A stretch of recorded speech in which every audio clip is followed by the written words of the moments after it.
Ejecutivo es el que se vuelve realmente poderoso al tener el juicio político a su favor. ¿Por qué? Porque el juicio político, que si bien se crea como una herramienta de control del Ejecutivo y de otros cargos, fue tan desvirtuado y tan bastardeado que hoy en día no cumple esa función, sino que se convierte en una herramienta hasta, si se quiere, de chantaje contra el Ejecutivo. ¿Seguimos? ¿Cuándo se empieza a ver que se vuelve una herramienta así? Justamente en el gobierno de Cubas Grau. ¿Qué hechos tenemos que hablar de esta? Para mí es una de las grandes crisis políticas que enfrentó Paraguay. El presidente empieza a utilizar la confrontación abiertamente. Cubas Grau se pelea con el legislativo, con el judicial, desoye las órdenes, se enfrenta a todos los poderes del Estado. El Partido Colorado se rompe definitivamente y no logra unirse. ¿A qué me refiero con eso? Se crea la Unión Nacional de Ciudadanos Éticos, que es realmente la fuerza política capaz de disputar efectivamente el poder al Partido Colorado. Ocurre el magnicidio y después el marzo paraguayo. La siguiente. Entonces, ¿qué se ve en este proceso de gobierno? El escenario político paraguayo cambia. La opinión pública se empieza a convertir en una fuerza importante en Paraguay y los sucesos que se producen ya no son simplemente resultado de enfrentamiento entre facciones. Ahí hay que hacer una puntualización. Más allá del magnicidio y del marzo paraguayo, que son hechos sumamente importantes, recordamos todos cómo llega a la presidencia Cubas Grau. Cubas Grau ni siquiera era candidato a presidente, era candidato a vicepresidente. El candidato a presidente era Lino César Oviedo. Le arman un juicio del cual después es declarado inocente, pero le obligan a bajarse de la candidatura, entonces asume Cubas Grau como presidente y vicepresidente Luis María Argaña. ¿Qué pasa ahí? Ahí se da una de las causas de destitución del presidente. Cubas Grau no controlaba el Congreso. De hecho, si bien el Partido Colorado tenía 56 y 54% de control del Congreso, Cámara Alta y Cámara Baja, en realidad estaba tan fraccionado el Partido Colorado que Cubas realmente controlaba la minoría oviedista nomás. Entonces, cuando cuando sucede lo del magnicidio y salen todos los medios políticos a decir que era culpa de Oviedo, que era culpa de Cubas, se genera una suerte de superalianza entre los guasmoargañistas y todos los partidos de oposición para destituirla. Entonces ahí se ve una de las causas que hablamos al comienzo. ¿Se acuerdan que habíamos hablado de la perspectiva institucionalista, estructural y la capacidad de agencia? Ahí se configura la minoría y se configura un escándalo. Ahí tenemos las dos causas que convergen para que Cuba sea destituido. Si a eso le sumamos la protesta callejera y gracias, Rocío, por avisarme. Y la fuerza letal en la represión es como el caldo de cultivo perfecto para que Cuba sea destituido. Siguiente. La siguiente gran crisis política que tenemos, que no fue una, sino que fueron tres, es la de González Macri. Uno más atrás, ahí. González Macri asume el cargo a consecuencia de la doble acefalía del Ejecutivo. ¿Eso qué quiere decir? Que no tiene legitimidad. Intenta un gobierno de unidad nacional a fin de recuperar la estabilidad y asegurar su legitimidad. Su gobierno de unidad nacional le duró 3 meses. Enfrenta 2 amenazas de juicio político y fue, de hecho, un tercer juicio político donde fue enjuiciado realmente. Se aprueba el juicio político en la Cámara de Diputados y en la Cámara de Senadores también, pero no logran la mayoría exigida en la Constitución, razón por la cual él sigue gobernando. Y enfrentó también un intento de golpe de Estado. ¿Qué pasa con González Macri? Vamos a la siguiente, por favor. Ahí ya el juicio político se consolida como una herramienta de negociación para el legislativo. ¿Por qué digo esto? Porque González Macri había aprobado unas privatizaciones bastante fraudulentas, entre otras causas que tenía, y le apretaron con el juicio político para que retroceda en esas privatizaciones.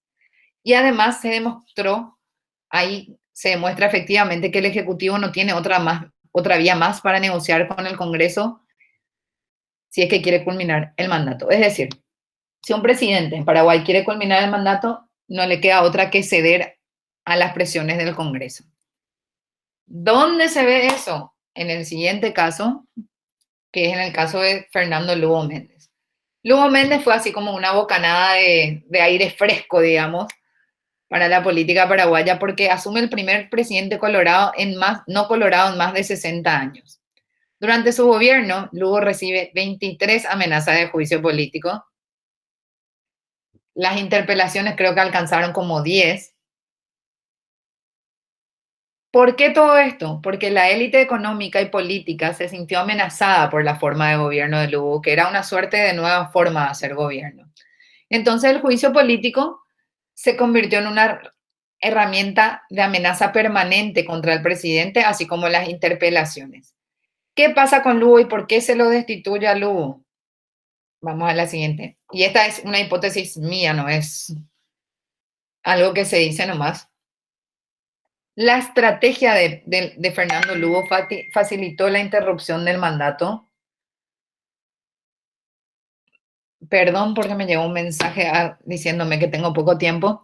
La estrategia del presidente facilita la interrupción del mandato cuando impulsa la ruptura de la coalición gobernante y dificulta la interrupción del mandato cuando fortalece la coalición gobernante.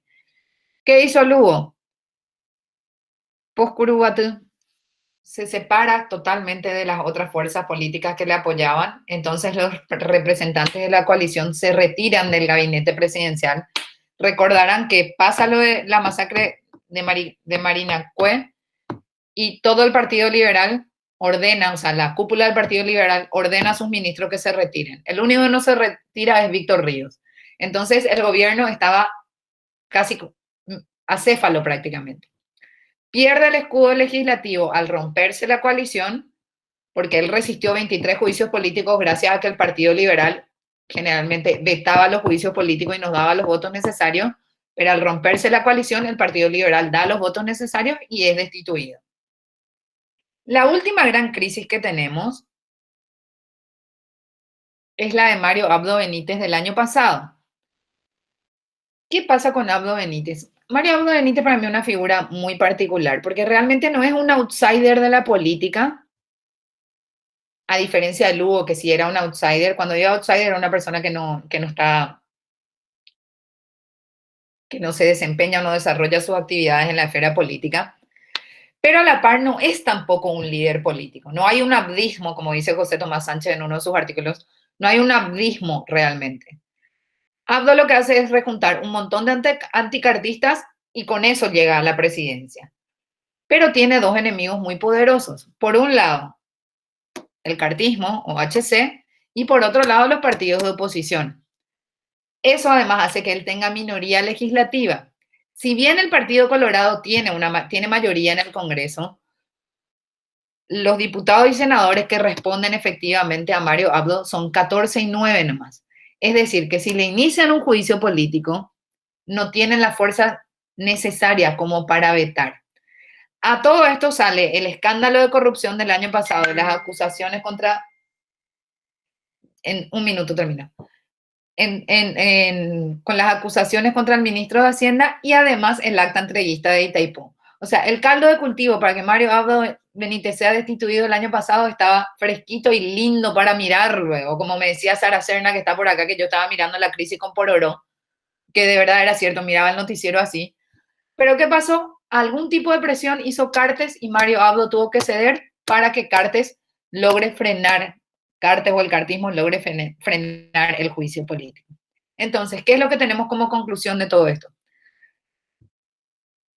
Dado el poco poder o la fragilidad del poder del presidente en Paraguay, el poder legislativo se constituye en un superpoder.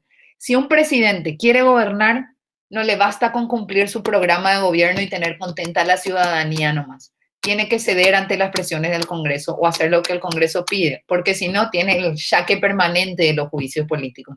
Y a eso me refiero yo con el vicio de los juicios políticos.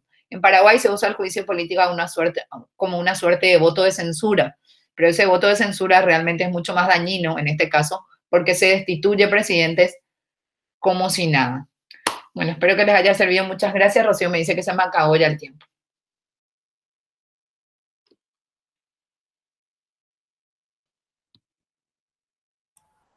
Tu micrófono, Rocío.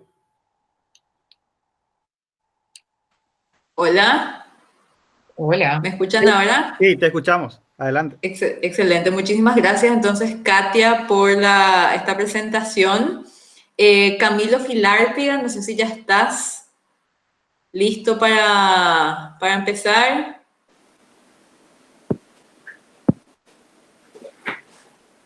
Estoy, Rocío. Bueno, Camilo, entonces te cedemos la palabra, ¿sí? Ya hicimos las presentaciones, acá toda la audiencia te conoce, así que es cuestión de que nada más empieces a presentar tu tema. Sería bueno verte, ahí estás. Entonces, bueno, adelante, Nos Camilo, tenés la conocemos ya, dicen palabra. ahí. A los 15 minutos te interrumpo, ¿sí? Dale, dale, dale, dale. Bueno, muy buenas noches para todos. Muchas gracias por la organización de este evento. A mí me interesa ya desde hace tiempo estudiar a los partidos políticos. He realizado trabajos en materia de organización interna, pero en este caso quiero presentar esta dimensión que tiene que ver con el sistema de partidos, ¿verdad? Que claramente tiene que ver con el conjunto de las instituciones partidarias y su interrelación entre los partidos, pero también entre los partidos y los otros actores del sistema político. En ese sentido, entender quizás que los partidos no actúan solos, sino que en un medio, sino que están en interacción permanente con las otras partes del sistema político. Este accionar muchas veces está condicionado por las restricciones del marco normativo, el ordenamiento social, las pautas culturales y, por supuesto, como decía antes, por los demás partidos también. Empezando quizás por un aspecto más conceptual, Pennings y Lane lo definen al sistema de partidos como una estructura de cooperación y competencia, que a su vez forma parte de un subsistema mayor, que es el sistema político, y al cual se integra en combinación con otros subsistemas, como es el electoral y el jurídico institucional. Entonces vemos cómo estos sistemas a su vez se relacionan con el sistema de partidos, pero a su vez también inciden claramente en el sistema de partidos. Siguiendo a Manuel Mella Márquez,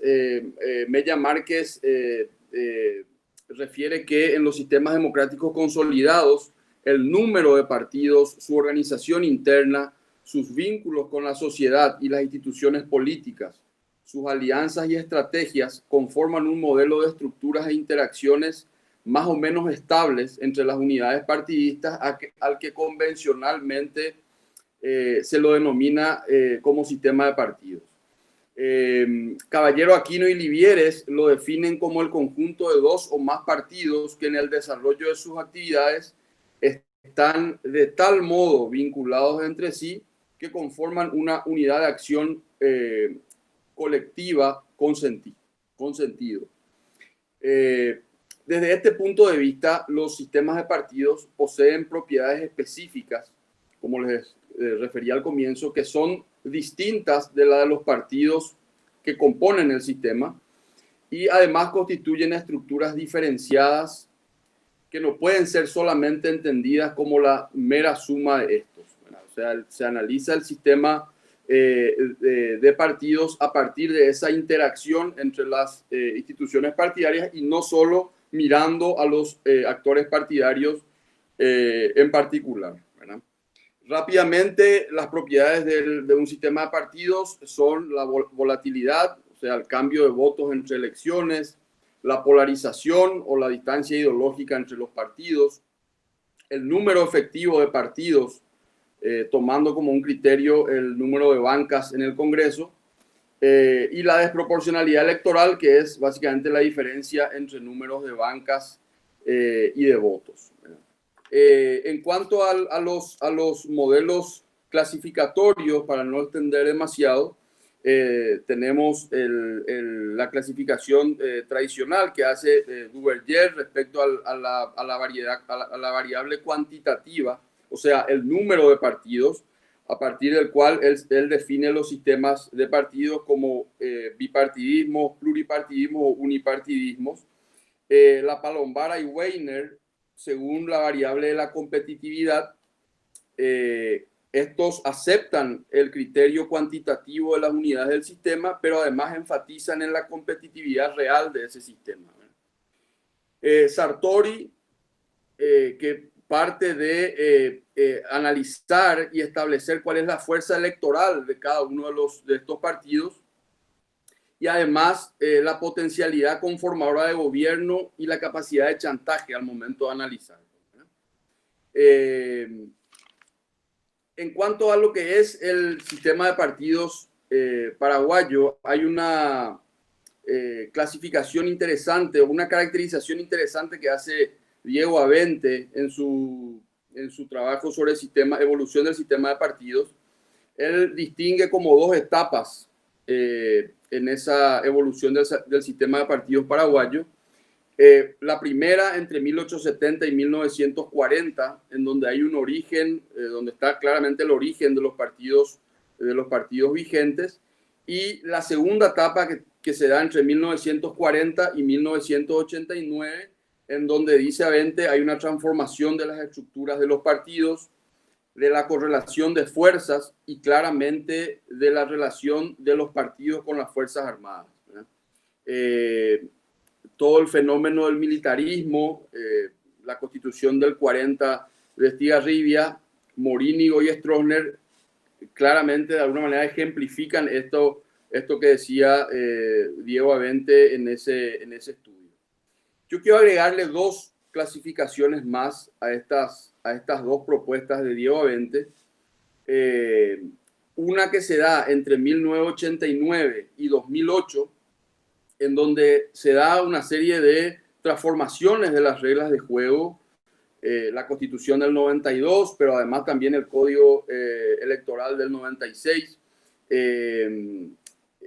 ese escenario mismo de un proceso de salida de una dictadura y una transición hacia la democracia, genera también, a partir de la caída del estronismo, un trayecto hacia un pluripartidismo moderado, ¿verdad? O incipiente, digamos.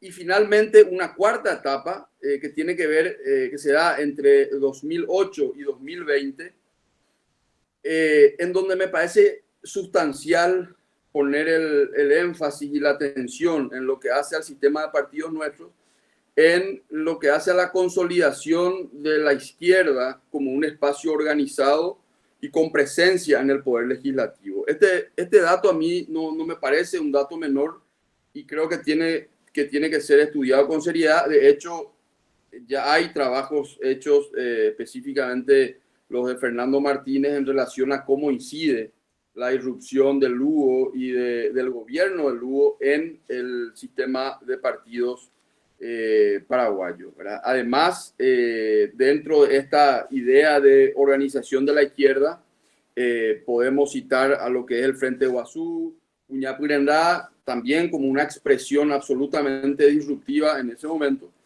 Y quizás de una manera mucho más moderada, PDP y Avanza País. En cuanto a lo que es el análisis para clasificar el sistema de partidos paraguayo, veo que se plantea un desafío de analizarlo según el nivel de gobierno que uno quiera, al que uno se quiera referir, ¿no? Si vamos a lo que es el nivel central o lo que tiene que ver con las elecciones generales, claramente a nivel de gobernaciones y a nivel de lo que es el poder ejecutivo, uno nota la preeminencia del Partido Colorado y del bipartidismo en lo que hace a las gobernaciones. Fíjense ustedes que de las 17 gobernaciones que tenemos, 13 están en poder del Partido Colorado, y esta no es una tendencia de ahora, es una tendencia que se ha mantenido, salvo algunos pequeños números que gobernaciones que las ganó el Partido Liberal en algún momento y las perdió después. La hegemonía colorada a nivel de gobernaciones y a nivel de lo que es el poder ejecutivo es realmente muy, muy evidente, ¿verdad? Es interesante ver esta preeminencia de la ANR para ganar las elecciones, decía, prescindiendo además de alianzas electorales. Ahora recién, o hace quizás 1 o 2 años, se empezó a mencionar dentro del Partido Colorado la posibilidad de establecer alianzas electorales al interior del partido, pero ha sido una corriente que todavía no ha tenido demasiada difusión, me parece, o fuerza al interior del partido. Yo quiero agregar en esta capacidad del Partido Colorado, capacidad electoral, digo, para ganar elecciones, el dato absolutamente novedoso en este caso respecto a los años quizás anteriores al 2013, digo, que tiene que ver con la irrupción de Cartes, y el poder financiero como un oxígeno, como un balón de oxígeno para el Partido Colorado, y lo que eso representa desde mi punto de vista como una amenaza para el sistema democrático. En este caso hablamos de Horacio Cartes, Mario Abdo en menor medida, pero sabemos también del poderío financiero que tiene. Entonces, a ese poderío electoral que de por sí tiene el Partido Colorado, se suman, en este caso, se suma un actor extraordinario en materia financiera, digo, que es Horacio Cartes en cuanto a lo que es la capacidad financiera para solventar gastos de campaña y para incidir, pese a haber dejado ya la presidencia, para incidir todavía de manera efectiva en la interna colorada y en las decisiones que toma el gobierno nacional hasta ahora. Eso es en lo que hace a la dimensión, sobre todo gobernación y presidencia de la República, decía yo, una preeminencia del Partido Colorado y en todo caso a nivel de gobernaciones un bipartidismo pero con una hegemonía colorada muy clara, ¿verdad? Eso se mantiene como una tendencia en lo que es nuestro sistema de partidos. Donde yo noto que hay mayores cambios, y en eso esa mirada coincide con la mayoría de los trabajos que se han escrito a nivel nacional sobre este tema. Ya dije Fernando Martínez, pero también Sara Serna y Juan Mario Delgadillo han escrito bastante sobre el tema. Tiene que ver con esta dimensión del poder legislativo, donde yo creo que ahí se presentan realmente las transformaciones más atractivas, ¿verdad?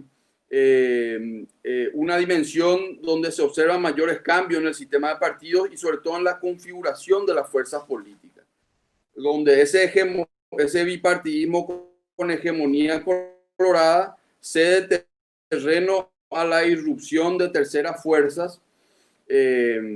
Y como les decía hace rato, desde el 2008 la novedad es, a mi criterio, la organización de los partidos y movimientos de izquierda que en alguna medida reemplazan en ese protagonismo a sectores más conservadores. Estoy pensando específicamente en el UNAC y PPQ también, pero PQ recuperó terreno en estas últimas elecciones del 2018, ¿verdad? Entonces, noto que hay a partir del 2008 una intensa transformación, un proceso interno de transformaciones en lo que hace a ese tercer espacio. Estas transformaciones además se dan con actores que irrumpen, actores partidarios que irrumpen, que además son de tendencia ideológica distinta. Hemos tenido al Encuentro Nacional en algún momento, posteriormente el UNAC, Patria Querida, luego se conforma todo lo que tiene que ver con el Frente Guazú, y hoy en día tenemos movimientos mucho más pequeños pero que ocupan banca en el Congreso, ¿verdad? Estoy pensando en Hagamos, estoy pensando en Cruzada Nacional, que quizás pensando en una dimensión nacional, en una dimensión territorial nacional, no hay ninguna posibilidad de amenaza a esa hegemonía colorada o a esa presencia del Partido Liberal a nivel nacional, amenaza electoral, pero sí son actores que en algunos casos se convierten en actores protagónicos en la contienda legislativa, ¿verdad? En la aprobación de leyes y en lo que tiene que ver con ese proceso legislativo. Y finalmente, un tema que creo que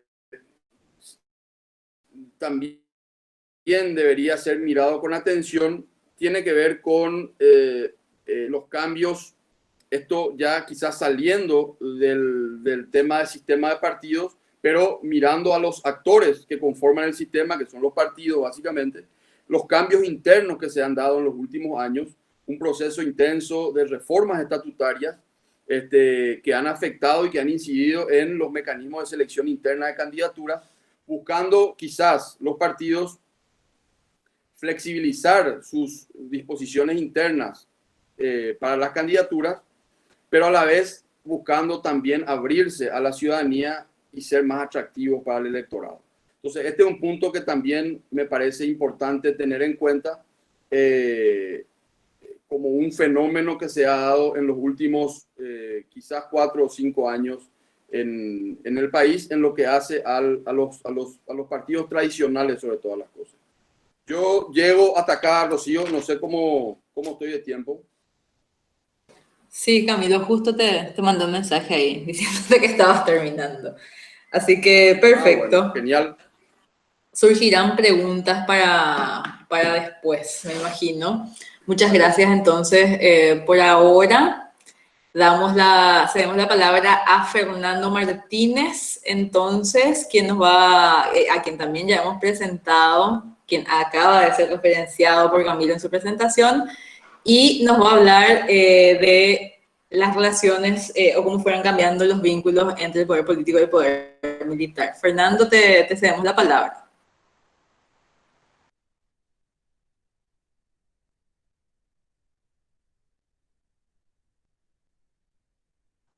Tu micrófono, Fernando, no se te escucha. Ya me parecía, Alberto. Buenas noches, ¿cómo están? Sí. Me vuelvo a presentar.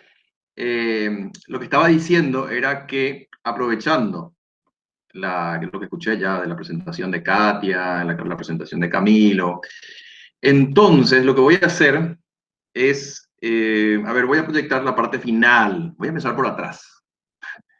Voy a empezar por atrás. A ver, ¿ustedes ven ahí, no? No. A ver. Déjenme que vea. Denme un segundo. Todavía no se ve, Fernando. De verdad, hace rato funcionaba. Sí. A ver, ahora se va a ver. Ahí se ve, ¿verdad? ¿Se ve? Sí, está cargando. Ok. Sí, se ve. Bueno, voy a empezar un poco por el final. Fíjense que yo ahí hablo de... Yo hablo un poco de todo esto que son de las reglas formales e informales. Katia en alguna medida habló de lo que son las reglas formales, ¿verdad? Y otras reglas más. Y en general yo suelo analizar los procesos políticos también dentro de una combinación entre ambas reglas. Es decir, para mí todo el juego político dentro de un sistema de partidos en general se da no solo en las reglas formales, sino que llevan aparejadas una serie de reglas informales dentro de las relaciones entre los partidos políticos, ¿verdad? Sabemos que dentro de un sistema de partidos se da la competencia y cooperación entre los distintos partidos de un sistema, entre las distintas fuerzas políticas. Y esta cooperación y esta competencia se da a través de reglas formales e informales que se fueron construyendo en el Paraguay, sobre todo la que tenemos ahora, sobre todo a partir de 1989. No quiere decir que antes no haya habido otras reglas. A lo que sí asistimos a partir de 1989 es a una transformación de esas reglas, y entonces, que acá yo les pongo en el cuadro, y solamente les pongo las reglas que tienen una incidencia, una relación con el acceso o destitución de los actores políticos, ¿verdad? Y que fueron también configurando el sistema de partido y el sistema de juego político. Es decir, la competencia y cooperación que les decía. Estas reglas se fueron construyendo, y se fueron construyendo a partir de la caída de la dictadura, ¿verdad? A partir de la caída de Stroessner en 1989, ¿verdad? Se fueron construyendo y luego, en ese proceso de construcción, fueron o empezaron a armar el juego político, ¿sí? Entonces, lo que voy a hacer es lo siguiente. Voy, teniendo en cuenta esto, voy a ir mostrando cómo se fueron construyendo estas reglas y cómo estas reglas a su vez inciden en el juego del sistema de partidos, ¿sí? Entonces, podemos pensar, ¿verdad? Podemos pensar, por ejemplo, que, claro, Stroessner, el sistema de partidos pre-89, no se inicia, es decir, no se inicia en mayo del 54, sino que tenemos que ir más para atrás y pensar en la famosa frase esa de Argaña, donde decía, siempre habrá un 13 de enero. ¿Qué pasó el 13 de enero de 1947? El 13 de enero de 1947, el Partido Colorado le desplazó a los ministros febreraristas del gobierno de Higinio Morinho, ¿verdad? Ese es el inicio, no del pacto cívico-militar, sino el comienzo, el inicio del pacto colorado-militar. Un pacto colorado-militar que va a tener una disputa interna que se va a zanjar, o va a empezar a zanjarse, no termina de zanjarse, en mayo del 54, y luego va a pasar por una serie de depuraciones a fines del 59 y comienzo de los 60, ¿verdad? Y para la consolidación de lo que después fue lo que se fue consolidando, que fue el régimen de Alfredo Stroessner. En ese proceso, entonces, yo decía, se da fíjense que ahí lo que ocurre en ese momento se da un pacto colorado-militar que se inicia antes de Stroessner y que termina mucho tiempo después al gobierno de Stroessner. Podemos decir que termina 10 años después que el gobierno de Stroessner. Es decir, el pacto colorado-militar, como ustedes saben, no termina el 3 de febrero de 1989. Termina, o quizás podemos tomar como un hito de finalización de ese pacto colorado-militar a la fecha o al momento en el que ocurre el marzo paraguayo. ¿Y por qué el marzo paraguayo? Vamos para atrás. En el 89, entonces decía yo, en el 89 decimos cae Stroessner, no cae el pacto colorado-militar. Hay una institución, hay dos instituciones que le sobreviven, no solo que le sobreviven, sino que lo sacan, ¿sí? Fíjense la fortaleza de la institución. Y cuando digo institución, no estoy hablando de la institución formal solamente, sino estoy hablando de la institución formal e informal, ¿sí?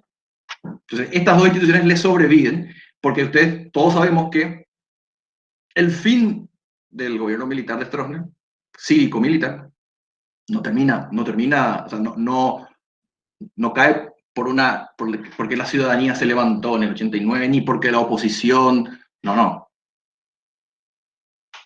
El inicio de la caída de Stroessner comienza con la Convención Colorada del año 1984, en un congreso juvenil en Villarrica. En el Congreso Juvenil de Villarrica, donde se manifiesta frente a los jóvenes un deseo entre comillas, que estaba pactado, un deseo que era que Mario Abdo sea vicepresidente segundo, Mario Abdo padre, vicepresidente segundo del Partido Colorado. Ese es el inicio. Ahí hay una oposición de un sector del Partido Colorado a que siga esa línea. Esa era la línea militante que va a tratar de copar el Partido Colorado en el 84, no estoy hablando todavía del 87, en el 84, que va a intentar copar el Partido Colorado, y ahí va a empezar una línea que va a ser la línea que después todos vamos a conocer como la línea o el movimiento tradicionalista, que se va a oponer a que Mario Abdo sea vicepresidente segundo del Partido Colorado, y por lo tanto va a tratar de impedir que una nueva fuerza del partido que se estaba formando tome el Partido Colorado y el gobierno, que era la línea militante. Entonces todos saben la famosa y clásica división de sector tradicionalista y sector militante. Esa división toda la conocemos en el año 87, que es cuando los militantes impiden la entrada del sector tradicionalista a la Convención Colorada de ese año, y por lo tanto son el sector tradicionalista, que era liderado por Juan Ramón Chávez, estaba liderado por, por Argaña, que era todavía joven. Ese sector queda relegado en el 87 cuando no pueden ser parte de la convención del 87, pero toda la disputa comienza en el 84. Y era por la sucesión presidencial en el que Stroessner nuevamente iba a ser candidato. En el 84 y 85 ya se hablaba de una sucesión civil a Stroessner. Entonces, por eso se estaba dando eso. Entonces, y la jugada, ustedes todos saben que en Paraguay nunca hubo elecciones antes de 1989, nunca. La única que todos conocemos es la de 1928, donde hubo por una única vez desde 1870 dos candidatos de dos partidos distintos. O sea, Paraguay nunca tuvo elecciones para presidente. Entonces, la forma que se elegía presidente era, claro, voy a los años 80. En los años 80 era lo que decidía la Convención Nacional, la Convención del Partido Colorado, iba a determinar quién iba a ser el presidente del Paraguay. Entonces, esa convención era muy importante. Esa era la regla informal. La regla formal de ese momento eran las elecciones fraguadas del electronismo. Bueno, entonces empieza la división, empieza la ruptura. El sector tradicionalista, desplazado ya luego en el 87, termina aliándose con una parte del sector de las Fuerzas Armadas, que todos sabemos, y terminan sacándolo a Stroessner, pero el pacto continúa. Es decir, el pacto colorado militar continúa más allá de Stroessner. Este pacto, a su vez, que estaba visibilizado en el liderazgo militar, sobre todo de dos personas, había más, los Carlos, pero también estaba visibilizado en Rodríguez y en Oviedo. En el lado civil del Partido Colorado estaba visibilizado en el que estaba ya retirándose de la política, Juan Ramón Chávez, y el más joven, que aspiraba a ser presidente de la República, Argaña, Luis María Argaña. También estaba Infran, ¿verdad?, que había sido ministro de Stroessner muchos años antes, y que había sido el ideólogo del régimen también. Entonces, lo que quiero decir es que, entonces, estas dos facciones dentro del Partido Colorado y dentro de las Fuerzas Armadas generan esta alianza, los desplazan a Stroessner, pero al mismo tiempo quedan varias facciones dentro del Partido Colorado en disputa. ¿Sí? Voy a mostrar unas imágenes, ahora que estoy acordando de mi presentación, para que puedan ver. A fines de los años 80, ustedes pueden ver la arena política de los años 80, creo que ven todos ahí, ¿verdad? A fines de los años 80 nosotros teníamos a los partidos participacionistas, ANR, PLR, PL, PLR, Partido Liberal Radical Auténtico, los partidos abstencionistas, que formaban parte de algunos del Acuerdo Nacional, otros que no formaban parte del Acuerdo Nacional, como el Partido Comunista Paraguayo, el MDP. Ahora bien, la verdadera arena política en los años 80 no era ni el número 1 ni el número 2 que ustedes ven en pantalla, era el número 3. Era la arena política donde se decidía, donde se disputaba la política, y donde realmente se podía ver el sistema de partidos, que en realidad era colorado militar, están en la franja 3, es decir, donde estaban los tradicionalistas, los militantes y el sector nacional y popular. El sector nacional y popular era un apéndice del sector militante del Partido Colorado, es decir, que estaba liderado el sector nacional y popular por, que murió hace poco, Leandro Prieto Yegros. Y ahí ustedes ven el MIC, ¿verdad?, que estaba liderado, que a fines del 86 se separa y que se crea un movimiento liderado por el Infran, ¿verdad? Bueno, esta era entonces, la arena política de estas tres arenas políticas. La primera, la ANR, era simplemente formal, la de partidos participacionistas. La segunda, el sector que se abstenía, pero el sector donde se definía y donde se daba todo el juego político real, era la línea 3. Y paradójicamente también era el lugar donde se daban el juego político a través de reglas informales, ¿sí? Es decir, la arena colorado militar. Bueno, de esa arena 3, la arena colorado militar, es esa arena la que se resquebraja, se rompe entre el 84 y el 87, y es de esa arena donde van a quedar, a comienzos del 89, ya con las troneras afuera, van a quedar varios movimientos del Partido Colorado en disputa por el control del poder. Un partido que muchos decían, sí, como lo decía Arditi, ¿verdad?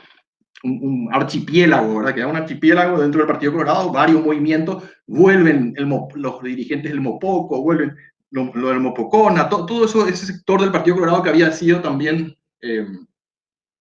exiliado, vuelve, participa del Partido Colorado, participa del gobierno de Rodríguez, y ahí se van a generar dos disputas. Una, por un lado, el movimiento más fuerte, que va a ser el movimiento que después vamos a conocer como el movimiento tradicionalista, o más recientemente como el movimiento de reconciliación colorada. Este movimiento en disputa con el sector militar colorado, es decir, contra Rodríguez.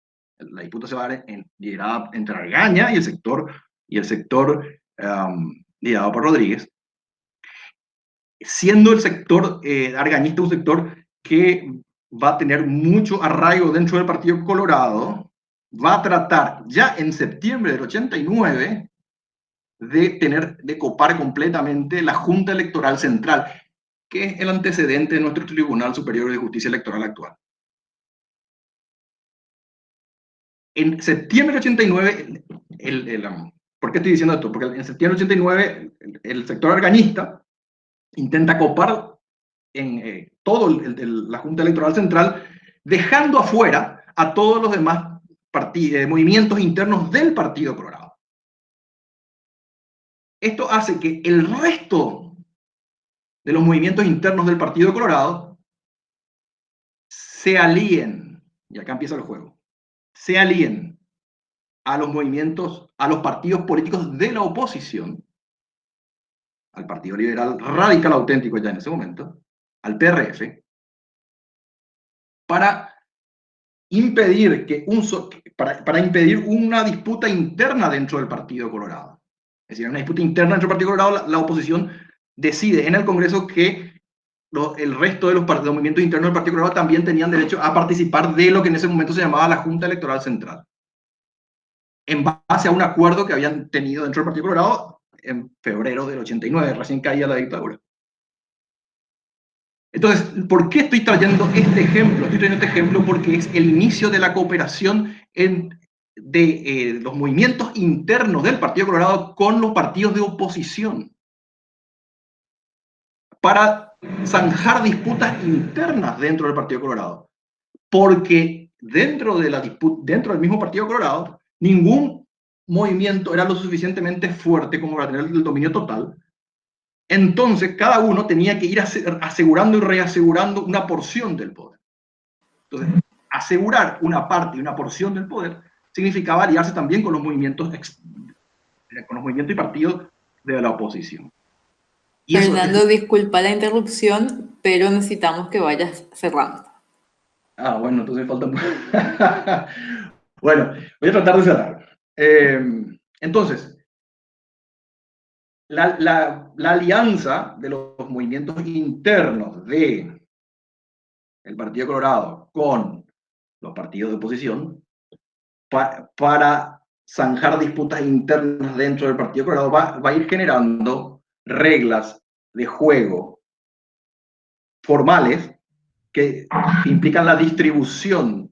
Me quedan 5 minutos. Ahí está, genial. Con eso voy a tratar de abarcar lo que... Entonces, Espera, me corté ahí, Rocío.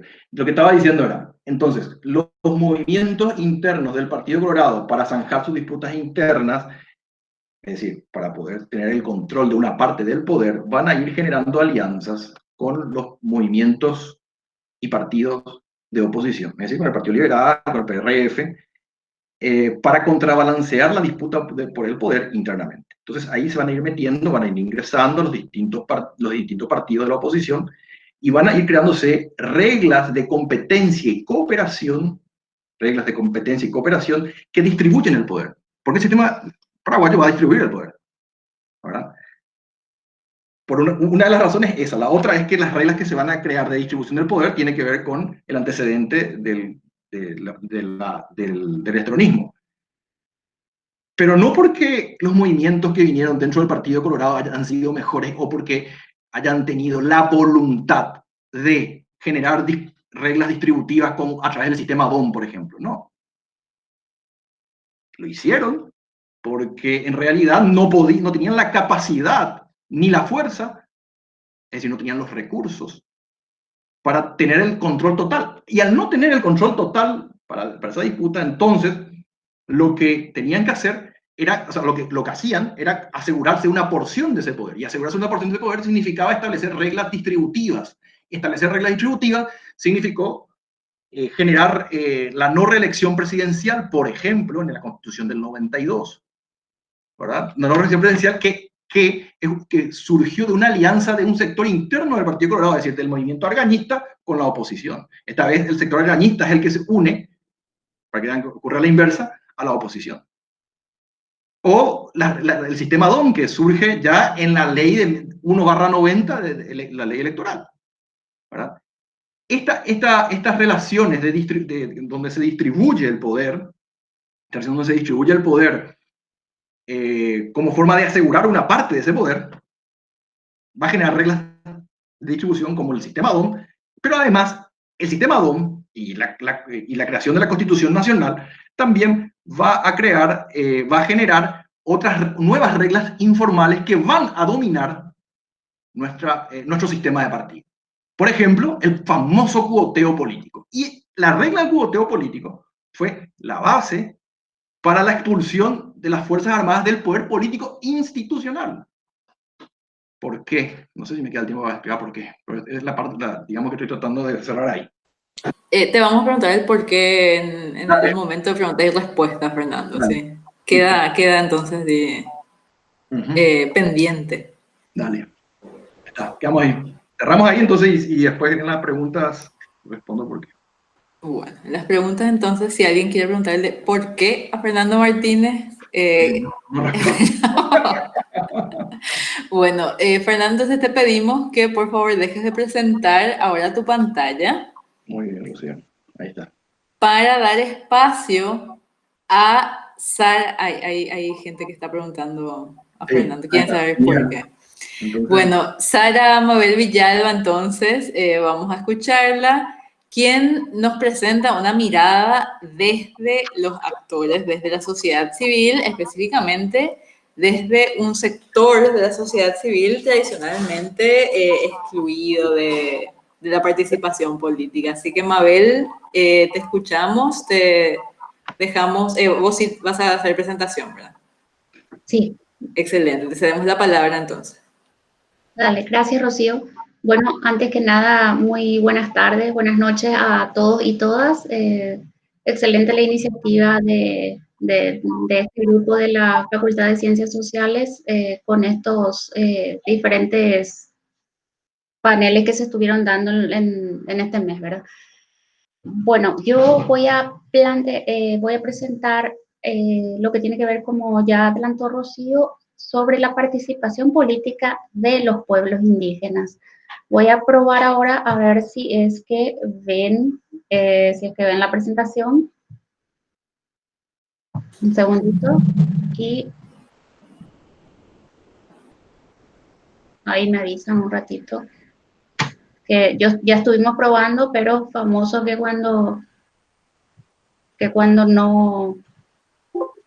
cuando se prueba sale y después no.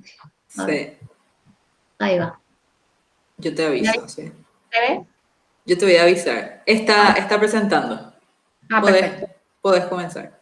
Gracias. Bueno, entonces, más allá que hablar sobre participación, ¿qué es la participación política indígena? Vamos a hablar un poco de la aproximación del estudio de este tema desde la ciencia política, porque como decía Rocío, sabemos que los pueblos indígenas no son un sujeto de estudio habitual, para empezar, y por otro lado, su papel en el ámbito político, en los diferentes sistemas políticos latinoamericanos, valga la redundancia, se ha dado con retraso o se ha dado recientemente, mejor dicho,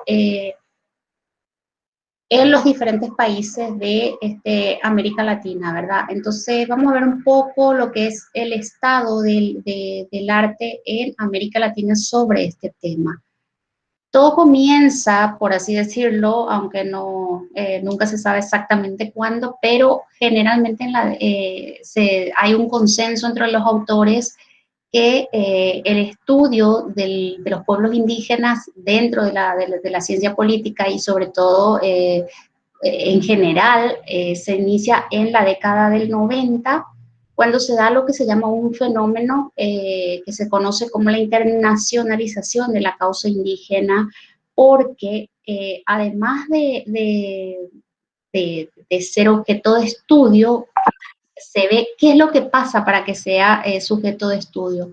Primero que hay movilizaciones masivas, sucesivas en diferentes países del continente americano. Eso se da por varios factores, ya sea económicos, políticos, que por cuestiones de tiempo acá no voy a poder desarrollar, pero esa situación de las masivas movilizaciones, de los reclamos en general, son reclamos que tienen que ver, por contextualizar brevemente, que tienen que ver más que nada con su reconocimiento como pueblo en los estados. ¿Por qué en los 90? Porque coincide con con la tercera ola democrática, donde son derrocados o cambian o caen las dictaduras en el continente latinoamericano.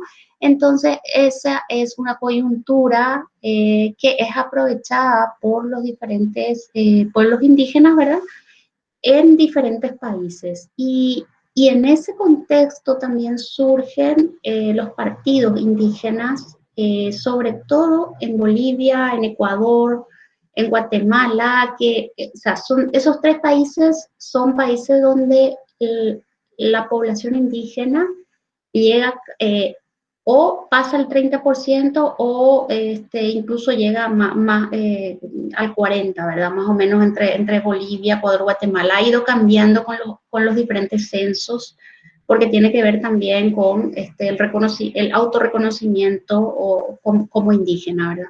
También se da en Colombia, se da en Nicaragua. Son los lugares donde se generan o se forman partidos indígenas como primeras experiencias. En el caso de Bolivia, por ejemplo, es una experiencia, digamos, llamativa, porque tiene que ver con sindicatos que luego son cooptados por organizaciones indígenas. O sea, utilizan la organización ya existente para la formación de partidos.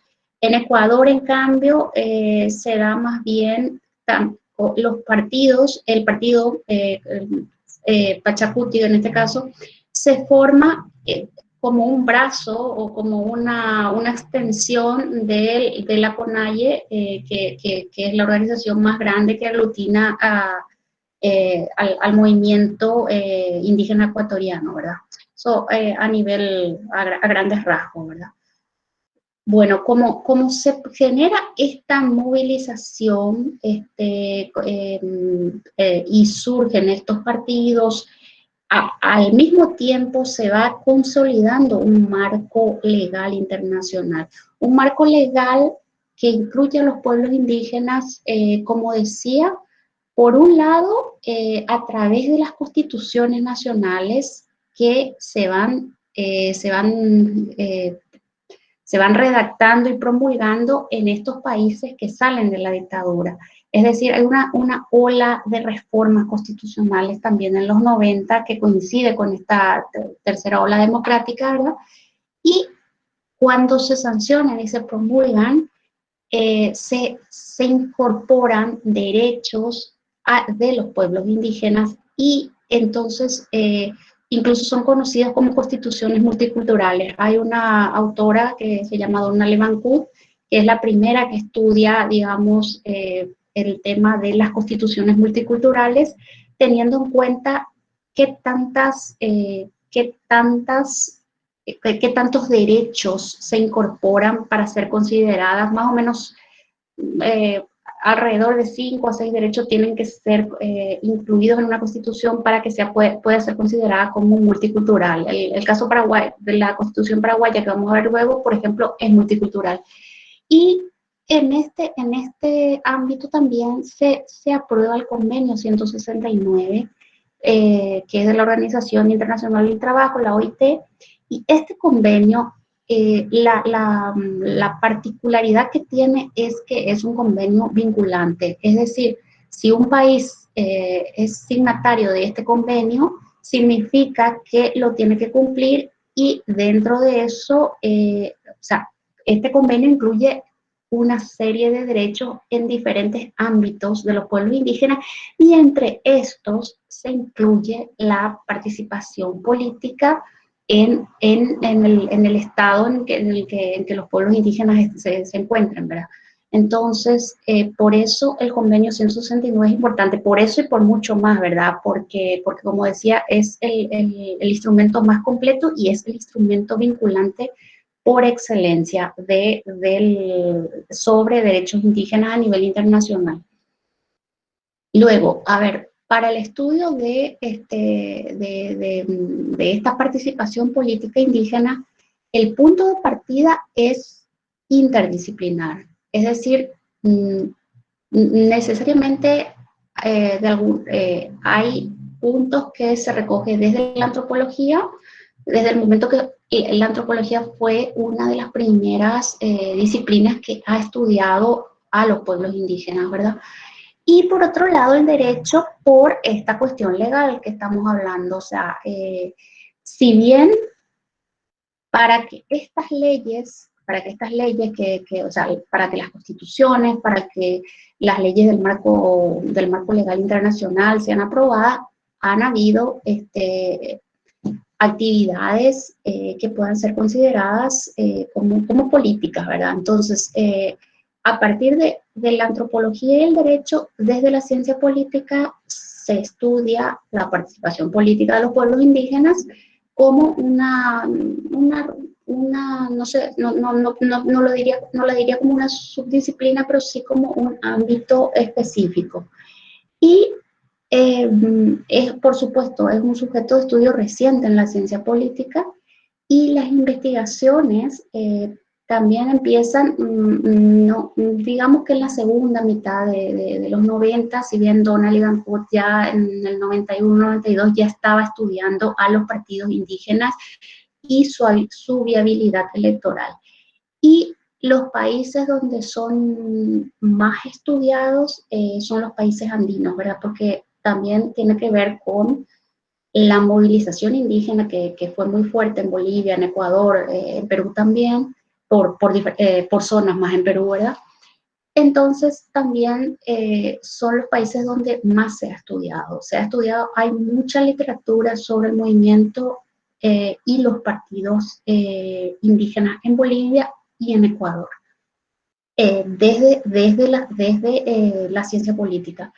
Y por otro lado, ¿cómo se insertan, desde qué ámbitos se inserta el estudio de estos pueblos indígenas en ciencia política?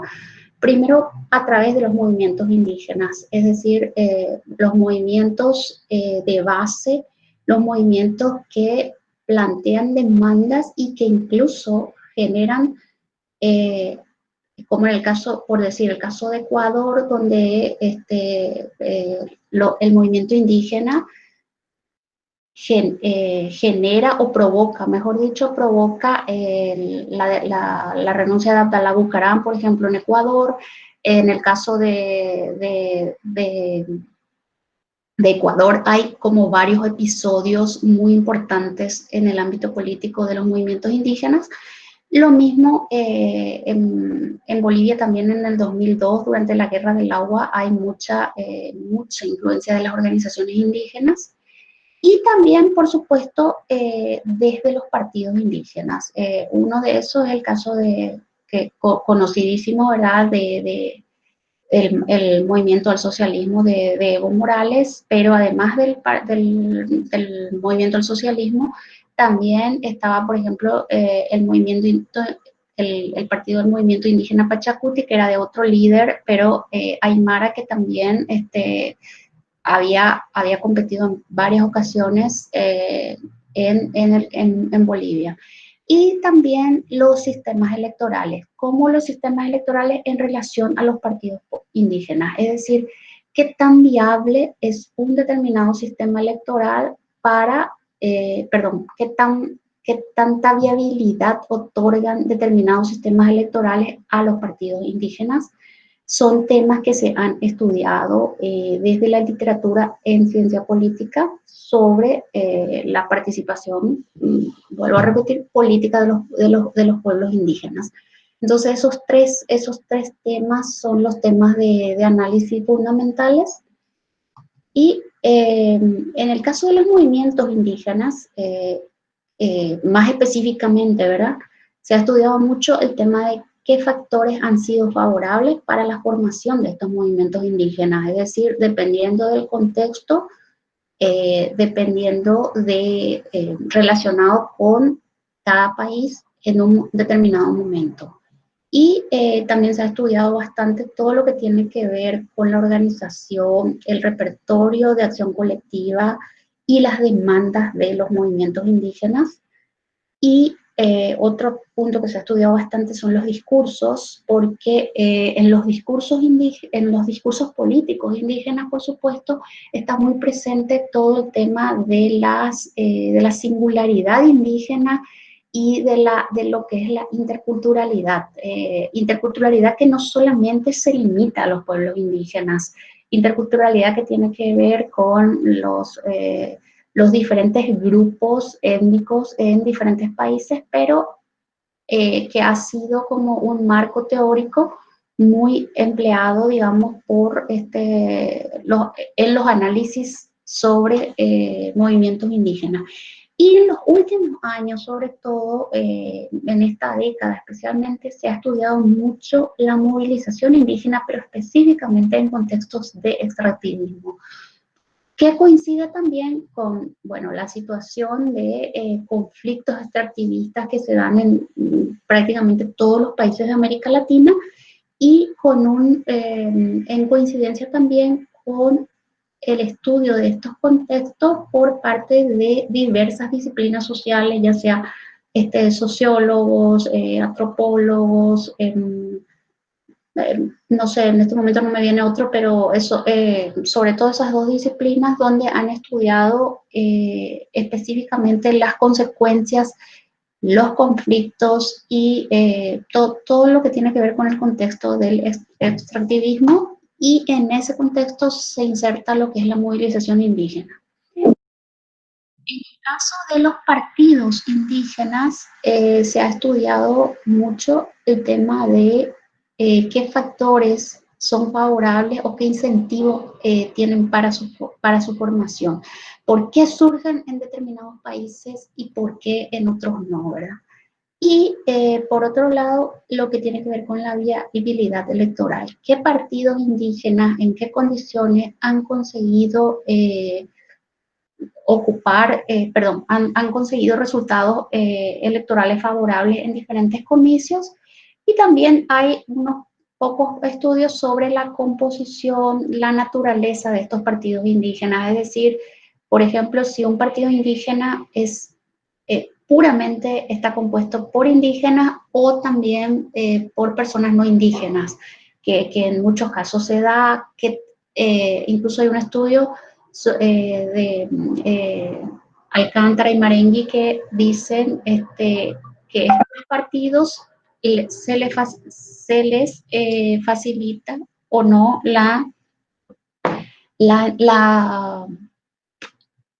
el poder llegar a resultados favorables. Hay partidos indígenas actualmente en Bolivia, en Ecuador, en Perú, en Colombia, ahí pueden ver, incluso Chile, Brasil, México, o sea, en la gran mayoría de países, tengan población indígena mayoritaria o no, hay partidos indígenas.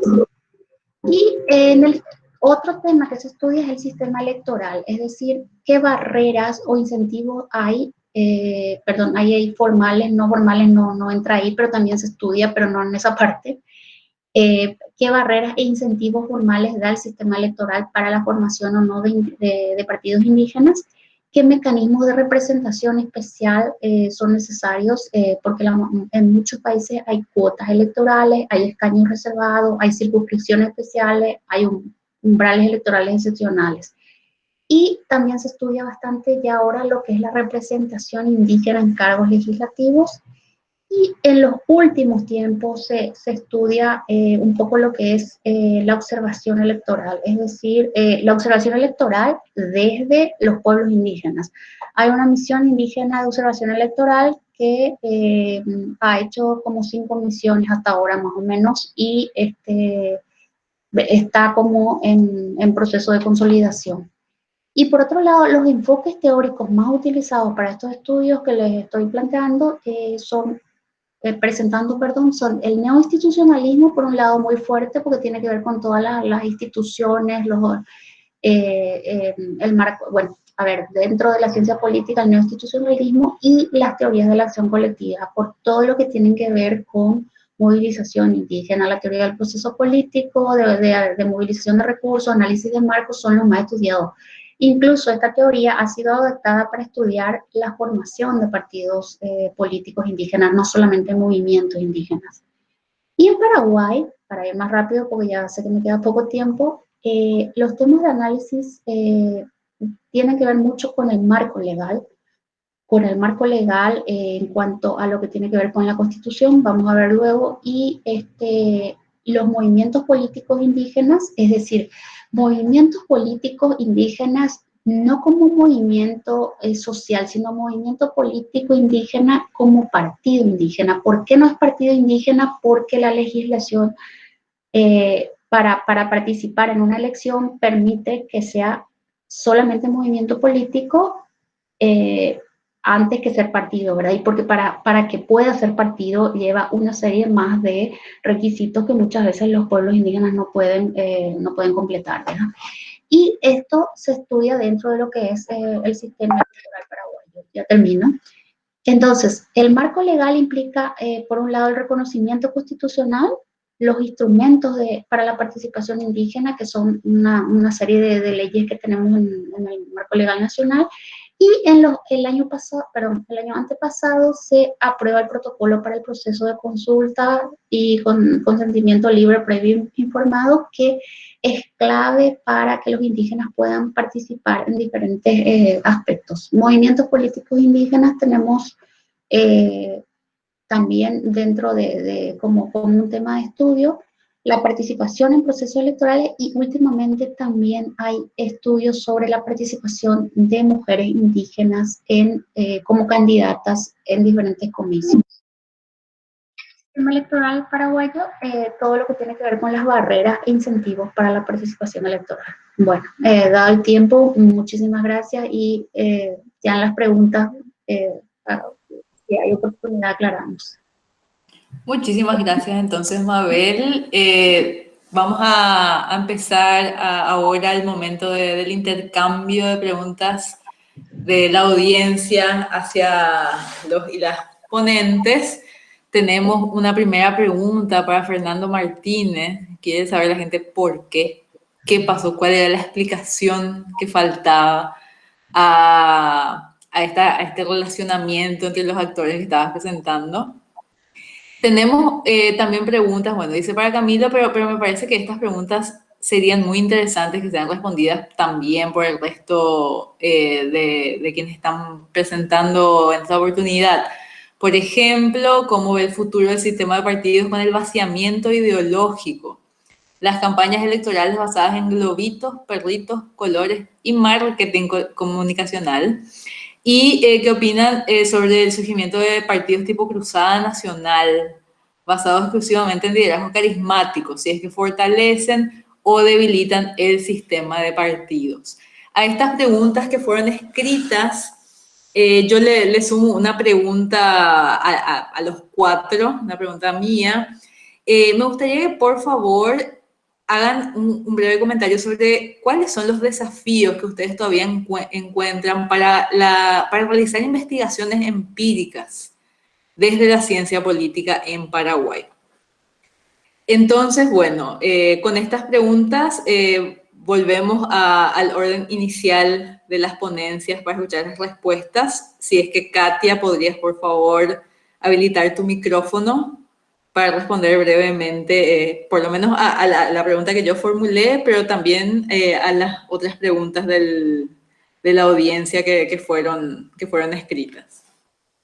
Rocío, te voy a tener que pedir que me repitas la pregunta porque justo sonó el teléfono de mi casa, ¿verdad? Bueno, sí, Katia, ¿qué desafíos, qué dificultades todavía existen al momento de investigar empíricamente la política en Paraguay? Madre, es complicada la pregunta.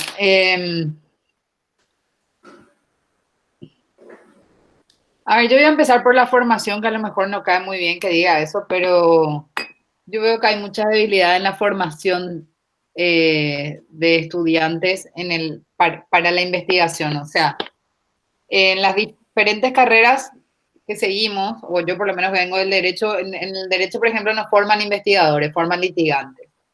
En ciencia política o en sociología yo veo mucha debilidad en la parte metodológica, entonces eso hace muy difícil conectar la teoría con la empiria, entonces esas falencias se ven en los estudios, pero además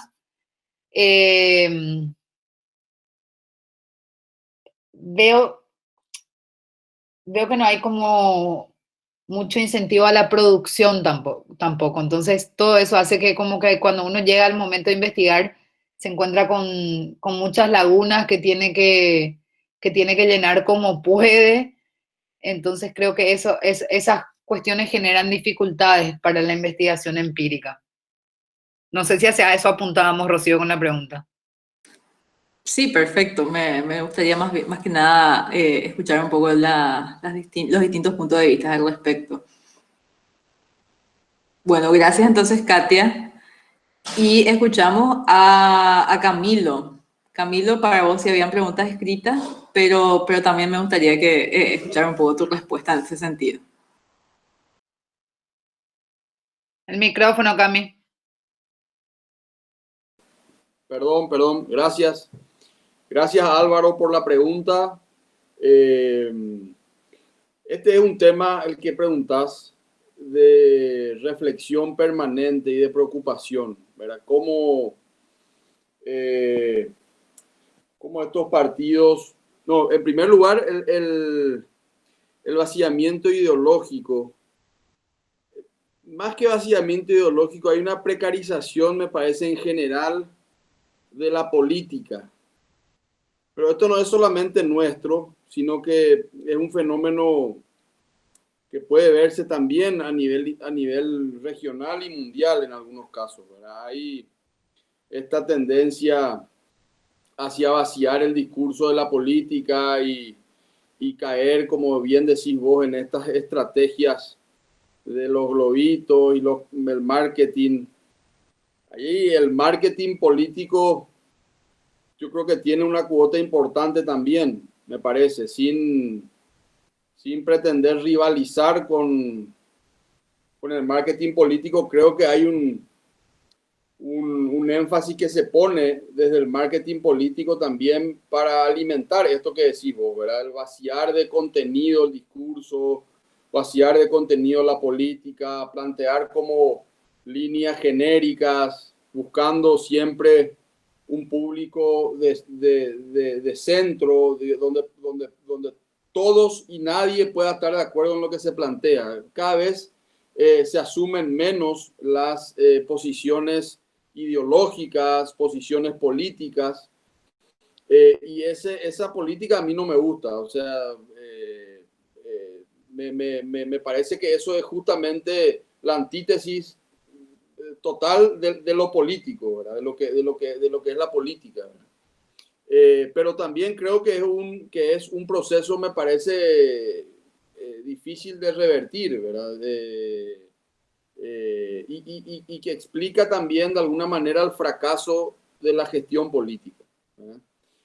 Yo siempre digo, si uno toma los cuadros políticos, puedo hablar con más propiedad del Partido Liberal, pero también del Partido Colorado de comienzo de los 90, los constituyentes de los partidos tradicionales, salvando algunas excepciones, eran en su mayoría gente con convicciones políticas. Yo no hablo ya ni siquiera de una preparación intelectual, que en algunos casos eran intelectuales de la política. Eso hoy se perdió completamente. Hoy lo que vemos en la representación política son excepciones en este sentido, ¿verdad? Los mediocres y la preocupación por el contenido de la política se ha perdido completamente y son excepciones, ¿verdad? ¿Qué opino sobre Cruzada Nacional basado en liderazgos carismáticos? Si fortalecen o debilitan el sistema de partidos. Estos son partidos que lo que buscan, Álvaro, es cooptar ciertas porciones del poder.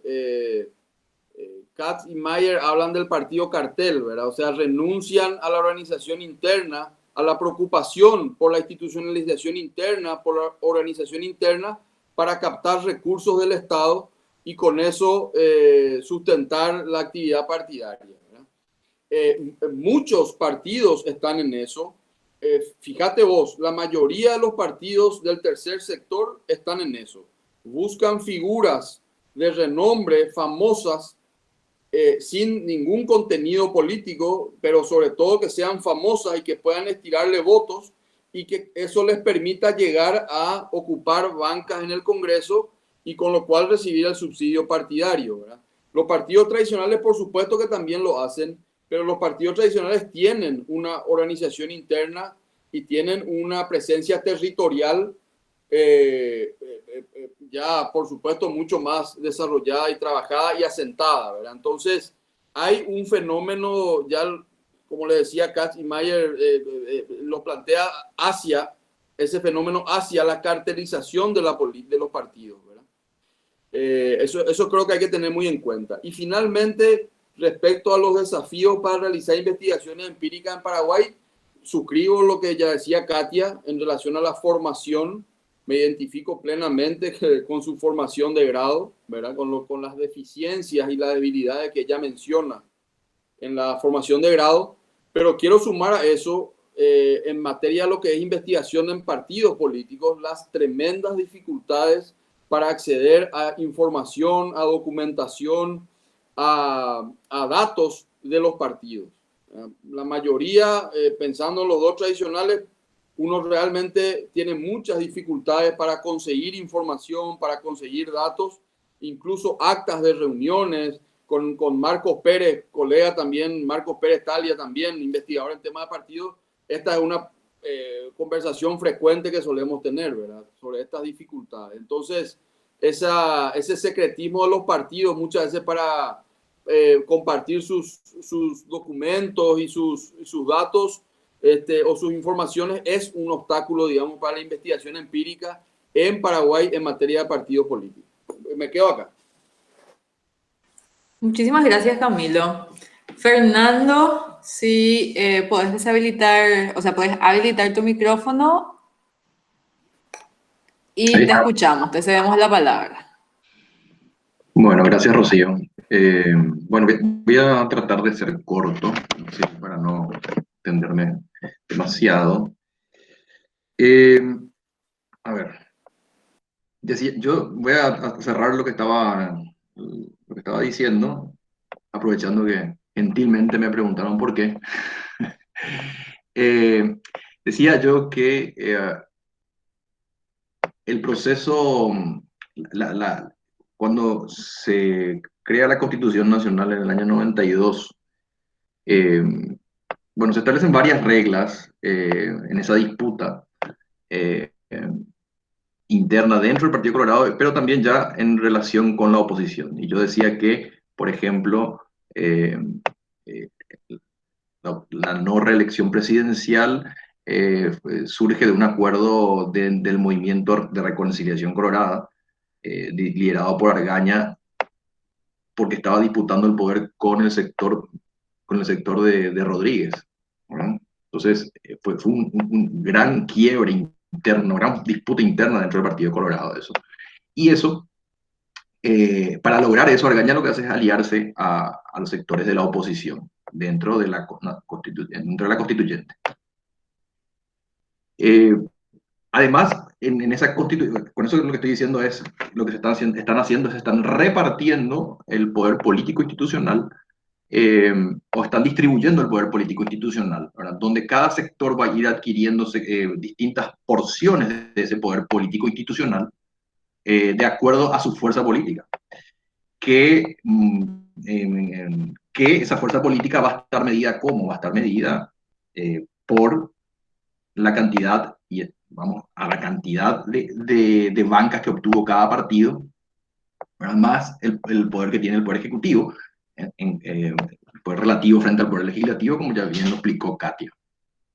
Entonces, y ese poder, esa distribución del poder se hace a través de la transformación de la regla formal, que es la introducción del sistema proporcional tonto. Pero a su vez, ustedes saben que la Constitución Nacional establece instituye una serie de nuevas instituciones, desde la ampliación de la Corte Suprema hasta la Contraloría General de la República, la Subcontraloría, ¿verdad, Camilo? Que es candidato a subcontralor, el Ministerio Público, bueno, incluso, bueno, toda una serie de instituciones nuevas, ¿verdad? Que hacen que esos cargos se van a ir ocupando. ¿Cómo? Se van a ir ocupando en base a lo que nosotros conocemos como el cuoteo político. ¿Cuoteo político entre quiénes? Entre los partidos políticos. ¿Qué partidos políticos? Aquellos que tienen una fuerza política que se expresa en bancas, que se expresa en el poder legislativo. Cada movimiento, no estoy ni siquiera hablando ya del partido político, sino cada movimiento político interno de cada partido grande, tiene otra vez sus bancas y sus sectores. Estos sectores empiezan a negociar instituciones dentro de todas estas nuevas instituciones que creó la Constitución Nacional. En el año 90, con la elección en el año 93 de Wasmosy, Wasmosy es apoyado por el sector militar colorado contra Argaña. ¿Se acuerdan de esa cuestión de que Argaña había ganado las elecciones? Bueno. Entonces, este sector colorado militar versus Argaña, en el Congreso queda en minoría. O sea, el gobierno de Wasmosy queda en minoría. Este gobierno de Wasmosy que queda en minoría, ustedes saben que a partir del año 93, 94 y 95 va a generar una serie de pactos con la oposición para poder sostenerse en el gobierno. Y ahí podemos remitirnos a la explicación de Katia sobre cómo funciona eso, ¿verdad? Entonces, para poder sostenerse, el gobierno de Wasmosy tuvo que generar una serie de pactos: el pacto democrático, el pacto de gobernabilidad, el pacto castrense, un pacto castrense, porque acto seguido se intentó, ¿verdad? Año 92, 93, 93, se intentó sacar a los militares de la política activa. No se podía, los militares estaban absolutamente metidos dentro de la política activa. Pero estaba pasando algo en ese momento. A través de estos pactos, y esto lo dicen a través de distintas entrevistas, los partidos de oposición iban accediendo. Antes, si hasta el 89 era solo el Partido Colorado el que ocupaba el poder político institucional, después la oposición va a ir accediendo a distintos cargos, tanto dentro del poder legislativo, por supuesto, poder ejecutivo y hasta en el poder judicial. Los jueces jueces que ya no son colorados, sino que generalmente eran del Encuentro Nacional o del Partido Liberal Radical Auténtico, van a empezar a ocupar espacios importantes dentro del Poder Judicial. De hecho, esa primera Corte Suprema, después del 89, se conforma por un cuoteo político y después se sigue formando así, y el Ministerio Público también. Y, bueno. ¿Se acuerdan que en el año 96, en abril del 96, se da una disputa al interior de la Alianza Colorado Militar, Wasmosy versus Lino Oviedo, abril del 96, que después va a terminar en el 99. En esa disputa, luego esa disputa es que se lo acusa Lino Oviedo de haber querido hacer un golpe de Estado y que por eso después no puede ser candidato a presidente en el 98, ¿se acuerdan? Bueno, ¿qué está pasando ahí? No tengo tiempo para atenderme mucho, pero voy a acortar. Entonces, en el 99, cuando tu voto vale doble, era la frase de Cubas Grau Argaña, era, es decir, salía el sector colorado, argañista, con el sector colorado militar más fuerte, a través del, es decir, Lino Oviedo, Cubas Grau, se da la disputa, Lino Oviedo sale la sentencia contra Lino Oviedo y luego va preso, pero después finalmente terminan generando una alianza Cubas Grau Argaña. La promesa era que Lino Oviedo iba a ser liberado. Vuelve, en el año 98, vuelve en ese sentido a triunfar esa alianza colorado-militar. Y por última vez, esa fue la última vez. Porque al mismo tiempo, Argaña, o sea, un sector del Partido Colorado, aliado con los partidos de la oposición, le cierran el paso al sector, a esa alianza colorado-militar que venía del 13 de enero del 47. ¿Cómo le cierran el paso? A través de los espacios político-institucionales que fueron ocupando a lo largo de la década de los 90 a través de este tan vilipendiado por algunos cuoteo político, quizás, pero si miramos del otro lado, también el poder se fue traspasando a los partidos políticos, ampliado, es decir, en este sentido podemos decir, se nacionalizó el sistema de partidos. ¿Por qué? Porque Cubas Grau, al liberarle a Lino Oviedo, no me quiero extender en el relato histórico, Cubas Grau, al liberarle a Lino Oviedo,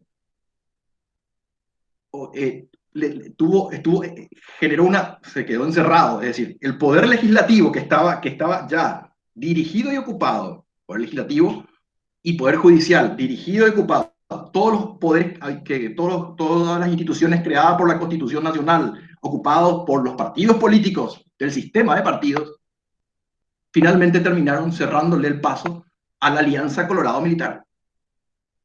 No conscientemente lo hice, porque tenían la fuerza para hacerlo, porque tenían el dominio del poder legislativo, porque tenían el dominio del poder judicial. ¿Se acuerdan que, como dice Katia, el poder legislativo le abre el juicio político, pero al mismo tiempo la Corte Suprema también le está presionando a Cubas Grau? Finalmente, entonces, lo que ocurre con todo el sector político-militar, colorado-militar en realidad, es que se ve absolutamente rodeado por los partidos políticos del sistema que se fue creando en los años 90 a través de la distribución de poder, el sistema DOM y el cuoteo político. Esto da para más, pero voy a tratar de resumir en eso, para no avanzar. Muchísimas gracias, Fernando. Un gran resumen de tu parte. Entonces, a ver, le pedimos a Mabel que por favor habilite su micrófono y aprovecho para leer la última pregunta, una pregunta que Mabel ya puede responder. ¿Cuál es la alternativa ante lo que ustedes pintan? Porque no veo ninguna esperanza hacia adelante. ¿Cuál es el papel de la ciudadanía? Entonces, Mabel, aparte de mi pregunta que había hecho acerca de las dificultades para investigar, si podrías, por favor, hablar un poco del papel de la ciudadanía también ante esta situación. Bueno, gracias, Rocío. O sea, es difícil, como decían los compañeros que fueron, es un poco difícil dar como esperanza, ¿verdad? Porque es un momento crítico, además, con una situación como la que tenemos ahora de pandemia, ¿verdad? A nivel mundial, y que no solamente va a incidir en todo lo que tiene que ver las elecciones, el ámbito político, sino que en realidad ya está incidiendo, ¿verdad?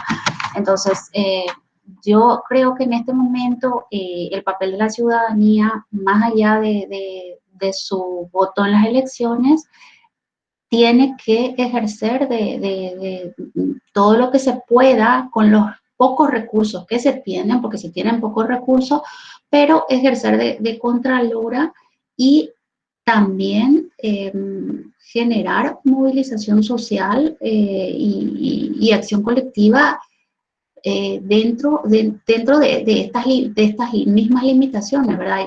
Yo sé que es fácil decirlo y en la práctica es mucho más complicado, además, por todos digamos, las restricciones actuales, pero esa es una de las formas y otra de las formas es haciendo todo lo que tiene que ver con cabildeo, con lobby, con organización para presionar por determinados temas, por determinadas cuestiones y tratar de alguna manera, posicionarse en los medios de comunicación, ¿verdad? Porque de otra manera no veo mucha, en este momento, especialmente en esta coyuntura, veo pocas oportunidades de acción ciudadana, si bien con eso no estoy diciendo que no existan, solo digo que están más restringidas y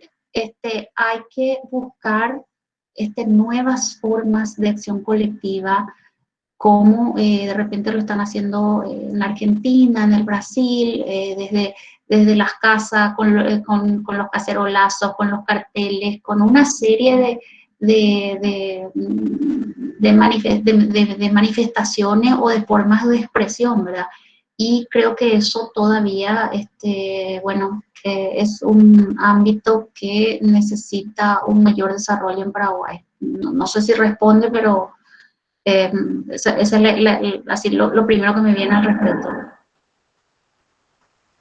Muchísimas gracias, Mabel. Entonces, leo dos preguntas más que quedaron registradas. Primero, Katia le preguntaba a Camilo en su momento por qué existe ese secretismo por parte de los partidos políticos o en general por parte de distintos actores políticos al momento de divulgar información. Y una última pregunta. Existen reseñas documentadas sobre el proceso constituyente del 92. Sería bueno recuperar esa experiencia del análisis político, ya que por lo que se ve, más temprano de tarde vamos a entrar en otra reforma constitucional. Le cedo la palabra a Camilo, primero porque la pregunta de Katia iba para él, pero dejo a criterio de los demás ponentes también responder a estas preguntas. Entonces, Camilo, si es que podés habilitar tu micrófono, ¿estás ahí? Gracias, Rocío, gracias. Sobre lo que plantea Katia, ¿por qué existe ese secretismo? En gran medida es por una desorganización interna de los partidos en cuanto a lo que es preservar la documentación, las actas de las sesiones en el caso del Partido Colorado, de las juntas o de los consejos o comisiones directivas de sus partidos, ¿verdad? Y en otros casos seguramente básicamente por un interés en que haya temas que se hayan tratado que no se conozcan, ¿verdad? Pero efectivamente hay una dificultad para encontrar información que esté organizada, sistematizada al interior de los partidos. La fuente más directa siempre es la entrevista con los actores calificados, ¿verdad? Eso por un lado. Por otro lado, lo que dice Cipri Bogarín, ¿cuál es la alternativa ante lo que ustedes pintan? Yo creo que hay una buena noticia dentro de todo esto, que es el fortalecimiento en los últimos años de los marcos normativos y del marco institucional en cuanto a lo que es el combate a la corrupción, ¿verdad? Los resultados van a ser, por supuesto, que seguramente a largo plazo, pero estos avances que uno va viendo en materia de publicación de declaraciones juradas, en materia de acceso a información pública, son procesos que yo considero son muy importantes. No es lo único, no es que con eso vamos a resolver la democracia paraguaya, pero me parece que son avances realmente muy importantes en esa tarea que, como bien decía Sara Mabel, le corresponde a la ciudadanía de una Contraloría activa, ¿verdad? en las democracias actuales tan complejas es absolutamente imposible pensar en que los órganos de control horizontal, como plantea O'Donnell, lo que decía Fernando hace rato, la Contraloría y otras instituciones, puedan ser absolutamente efectivas en ese control de la corrupción. Las elecciones, que es el accountability vertical, ya se ha demostrado que no son efectivas ni suficientes para ese control o castigo de los corruptos, ¿verdad? Entonces, me parece que la buena noticia es esto del auge que estamos viviendo en materia de acceso a información pública, en materia de transparencia y en materia de publicación de declaraciones juradas, ¿verdad? Que me parece, entre paréntesis, lo que estamos viendo en materia de declaraciones juradas de nuestros políticos me parece realmente un escándalo, ¿verdad? O sea, la clase rica en este país la constituyen nuestros políticos, ¿verdad? Y eso, bueno, a mí, yo por lo menos soy muy crítico con eso, ¿verdad? Y finalmente, respecto a lo que dice Álvaro del proceso constituyente, es muy interesante esa consulta porque yo te diría, buenas a primeras, en la página de la Biblioteca Nacional del Congreso Nacional están todas las actas de sesiones de la constituyente y es muy interesante porque ahí se pueden revisar las discusiones en las distintas sesiones respecto a los temas constitucionales, ¿verdad? Es muy interesante. Ahora, un paper o un artículo, un trabajo sobre lo que fue ese proceso constituyente, yo no he leído y no conozco. No digo que no hay, pero yo por lo menos no he tenido. Te puedo dar una mano, Camilo, y perdón por interrumpirte. Sí, Katia. Pero hay varios libros de derecho constitucional donde, si bien no tienen la discusión completa, tienen la discusión sobre ciertos artículos en particular y hablan del espíritu de los constituyentes, etcétera, etcétera, que son interesantes. Los nombres de los autores ahora mismo no me acuerdo porque hace demasiado tiempo que estudié Derecho Constitucional. No quiero ni decirlo cuántos años porque me da vergüenza. Entonces no me acuerdo, pero sí hay libros que tienen esa discusión. Correcto, no, sobre lo que fue el tratamiento constitucional o en la constituyente de ciertos temas, de ciertas figuras, eso hay, ¿verdad? Pero me parece que Álvaro se refiere más a la situación política y social del escenario constituyente. O sea, lo que pasaba en ese momento, cómo se fue dando ese proceso constituyente, y me parece que no tanto desde el aspecto quizás jurídico o del tratamiento constitucional en las sesiones de la constituyente. Así por lo menos yo interpreto lo que dice Álvaro, ¿verdad? Y si no es así, yo me reafirmo en que es necesario escribir sobre lo que fue ese proceso constituyente fuera del aspecto jurídico constitucional. El ambiente constitucional, el ambiente político y social que derivó después en la constituyente, ¿verdad? ¿Qué es lo que pasaba en esa época? Me parece que sobre eso se escribió poco o por lo menos yo no tuve acceso.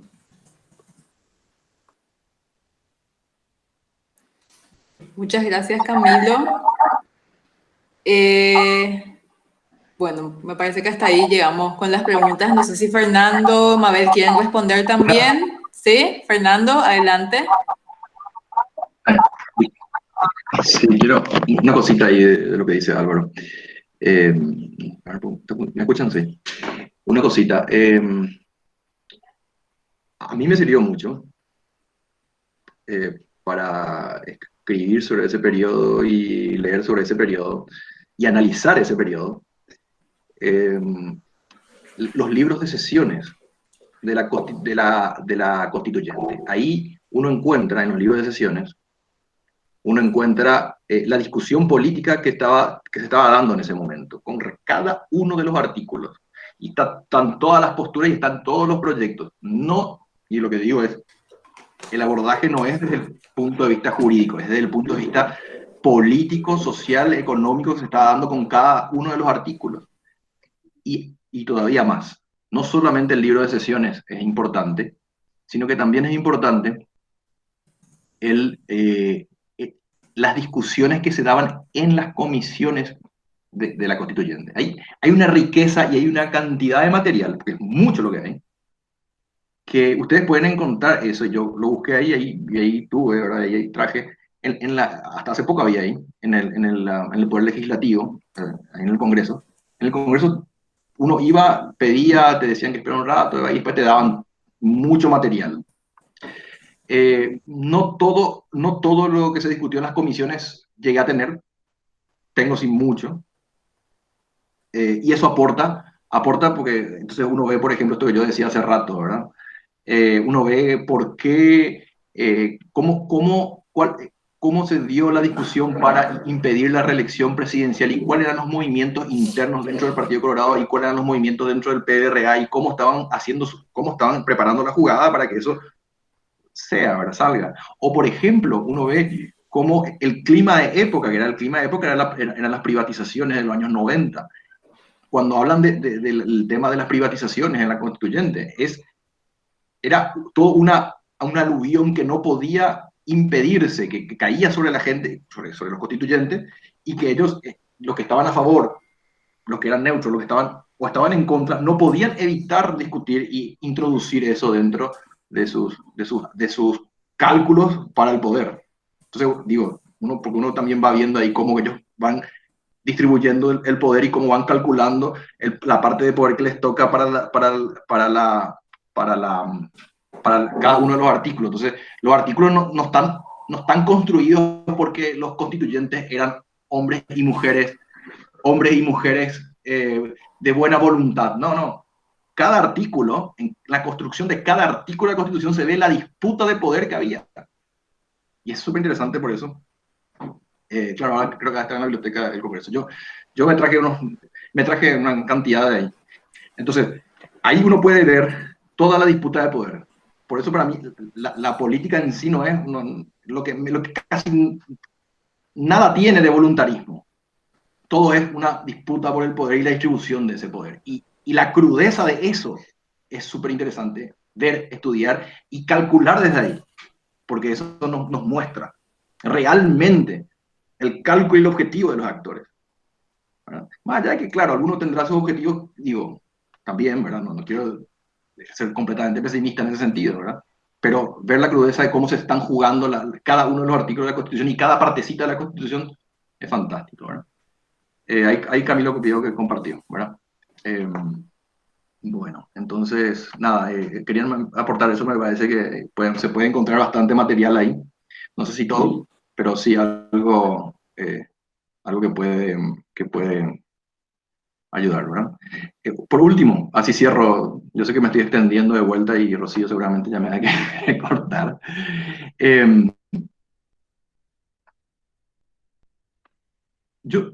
Y ahora, como pinté algo así como me parece algo medio negativo, voy a pintar lo contrario ahora, voy a dar voy a dar no sé, un mensaje no tan negativo en ese sentido.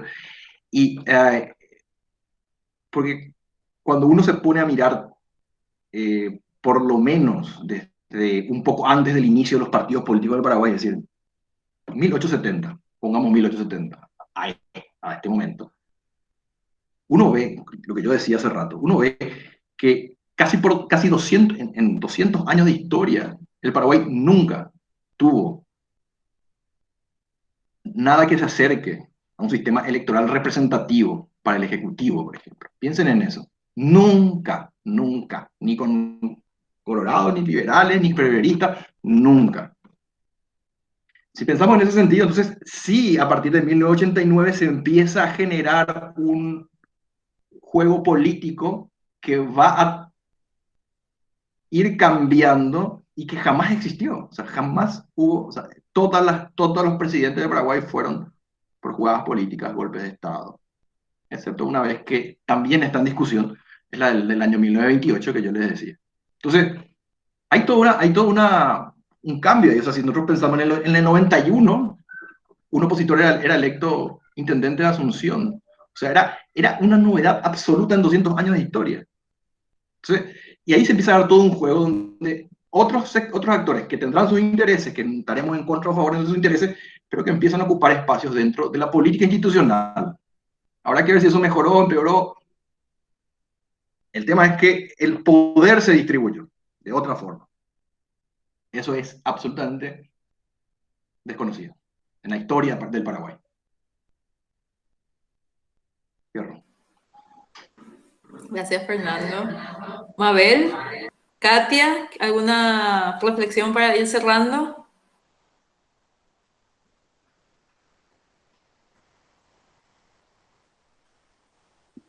Yo la verdad que me quedé pensando en el tema en la pregunta de Álvaro sobre el tema del surgimiento de partidos tipo Cruzada Nacional, basado en liderazgos carismáticos, si fortalecen o debilitan el sistema de partidos. Yo eso lo pienso no desde la lógica del sistema de partidos, sino desde la gobernabilidad. A ver, en principio yo estoy a favor de todo tipo de alternativa política que existe, me parece fantástico, incluyendo hasta que, me va a costar decir esto, pero hasta los de Ovo me parece interesante que tengan puestos en el gobierno. Me parece incluso hasta divertido dentro de todo, ¿verdad? A ver, yo miro la ciencia política como si fuera una película, claro, entonces ese tipo de cosas me parecen entretenidas. Y me parece bueno que haya un montón de alternativas políticas. Sin embargo, a la par de que me parece bueno, me parece preocupante, sobre todo para el Ejecutivo, porque a medida que hay más fraccionamiento dentro del Congreso, la gobernabilidad se vuelve mucho más complicada para el pobre tipo que está al frente del Ejecutivo, que ya tiene en contra su propio partido político, que no sabe cómo negociar con su propio partido político y tiene que negociar otra vez con otras facciones que, si bien tienen 2 o 3 lugares nomás, esos 2 o 3 lugares pueden cambiar la historia del país. Entonces, sí me parece bueno que haya nuevas alternativas políticas. Me parece a lo mejor divertido, pero a la par lamentable las nuevas alternativas políticas que estamos teniendo.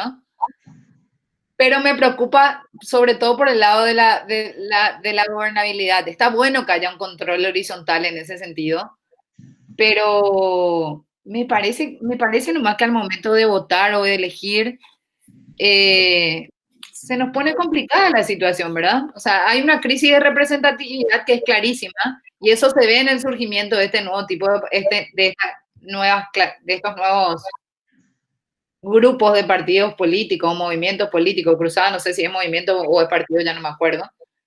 Entonces me parece un poco, o sea, me parece bueno que haya nuevas alternativas, que hayan otras alternativas. Lo que no sé si las alternativas son lo suficientemente interesantes como para decir, bueno, yo no quiero votar por el Partido Colorado, no quiero votar por el Partido Liberal, no quiero votar por el Frente Guazú, ¿por quién voto? Y le tenés a 2 cómicos ocupando puestos en el Congreso. Entonces es como, a mí me conflictúa. Entonces, para mí, si hay que hacer una reflexión final sobre lo que es la situación política paraguaya hoy en día, creo que todos como ciudadanía somos muy responsables también de lo que está pasando y tenemos que hacer un mea culpa y ver al momento de votar por quién votamos para que los intereses estén verdaderamente representados. Y nada, eso básicamente. Rocío. Sí, Mabel, te cedemos la palabra entonces para ir cerrando. Sí, con respecto o sea, continuando con lo que decía Katia de la representación, yo creo que hay un punto, además, yo que trato el tema de participación política indígena, ¿verdad? Que hay varios grupos a nivel país, ¿verdad? Grupos sociales que tal vez tengan interés en participar en política, en presentarse como partidos, pero justamente el código electoral tiene una serie de barreras para la formación de partidos, una serie de barreras que tienen que ver con una cantidad de recursos determinados que exige, aparte de la prohibición de que hayan partidos regionales. Entonces, yo también como Katia soy partidaria de que haya mayor representación. Creo que la gobernabilidad, más allá de la cantidad de partidos, depende un poco de las fuerzas que consigan aliarse, de una serie de factores que no directamente tienen que ver con que haya más o menos partidos. Entonces, en ese sentido, sí me gustaría, o sea, sí creo que habría que revisar el código electoral para ver qué cuestiones no favorecen justamente a la formación de nuevos partidos. Y hablo específicamente teniendo en cuenta a nivel empírico la experiencia que tuvo el movimiento indígena para participar en las elecciones nacionales del 2018, que se encontraron con una serie de barreras, de dificultades a nivel de requisitos que era muy difícil. A pesar de eso consiguieron presentarse, pero que les creó una cantidad de problemas, digamos, les implicó la necesidad de una serie de recursos, y creo que no sería el único caso. Y bueno, nada más que creo que también los diferentes sectores sociales pueden participar si es que hay menos limitantes a nivel formal. Y bueno, nada más, y bueno, aprovecho para agradecer de nuevo por este espacio. Muchas gracias entonces, Mabel, gracias a Katia, a Camilo, a Fernando. Si algo queda en claro, me parece a modo de conclusión, de cierre de este ciclo de seminarios, es que, por un lado, tenemos que valorar en términos empíricos, en términos políticos, los avances y los logros ciudadanos que sí han estado ocurriendo, que sí han tenido lugar desde la apertura de la democracia en Paraguay. Por otro lado, queda también muy claro la necesidad de seguir estudiando, de profundizar en las explicaciones que existen acerca de los diversos fenómenos con cada vez mayor profundidad. Entonces queda abierto el desafío para seguir trabajando en este sentido. Agradezco una vez más a la Faxo por proporcionar este espacio. Agradezco a todas las personas que han participado, a todos los ponentes desde un principio, desde la sesión acerca de la ciencia política, pasando por los métodos, y estas dos últimas sesiones de análisis empíricos de la política, que quedarán grabadas en el canal de YouTube de la Faxo desde el final de esta semana, como nos indica Alberto Brites. Entonces, muchas gracias a todas las personas que nos estuvieron acompañando también a modo de audiencia durante todo este tiempo, y seguimos en contacto en cualquier momento, ¿sí? Saludos a todos y hasta luego. Gracias.